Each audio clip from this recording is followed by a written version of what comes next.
Umeniambia unakuja. Mbona umefika wapi? Tunakuja saa hii wallahi Mungu moja. Sawa basi, utanipata tu hapa kwa gate. Sawa, tunakuja na beshte yangu hapa fulani. Utamuona. Sawa. Sawa. Huyo demo online. She's very ni vibe. Ni manzi yako? Vibe mzee. Alafu mbona bana uko single bana umekaa sana. Mimi si nilikwambia story yangu jamaa. Sasa ile story yangu. Sasa mtu mliachana na yeye sijui alitravel sijui wote. Unajua miaka 3 saa hii mzee. Unajua dem tulikuwa tuna date na yeye miaka sijui kama 3 hivi. Alafu ikafika mahali ikakuwa dem travel na mimi ni travel niende mahali pengine juu ya kazi, masomo, si unaelewa? Lakini wacha nikuambie, huyo mtu kulingana na vile tulikuwa close. Wacha vile unaniambia eti sina dem. Huyo dem vile tulikuwa close yezi tuenda ati nianze kutafuta dem mwingine. So huyo dem atawai rudi. Ni mtu na miningi siku moja hivi. Siku moja tutapatana na tutaendelea hiyo story. Na ukipata ako na msee tuseme sasa mpate ako na msee utafanya nini? Nipate ako na msee aje tena. Si dem ni kama dem yangu.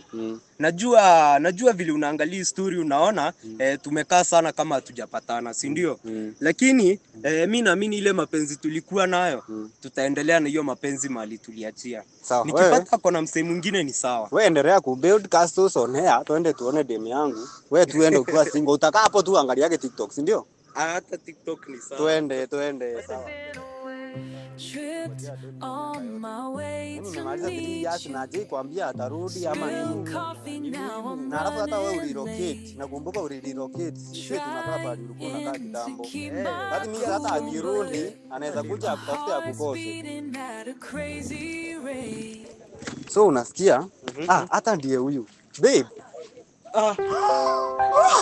Babe. Sharon. Babe ni nini? Ni nini? Kwani mnajuana? Ni wewe. Sasa mnajua aje jina yake. Ni nini mnashikana tena? Sasa mnashikana kwa nini mnajuana? Ni nini sasa mniambie? Ule dem nilikuwa nakwambilia. Ndiye huyu sasa njuni yeye sasa mnataka kufanya nini? Sasa mnifanyie hivyo. Sharon please. Lately it's different. Your smile stays stuck in my mind.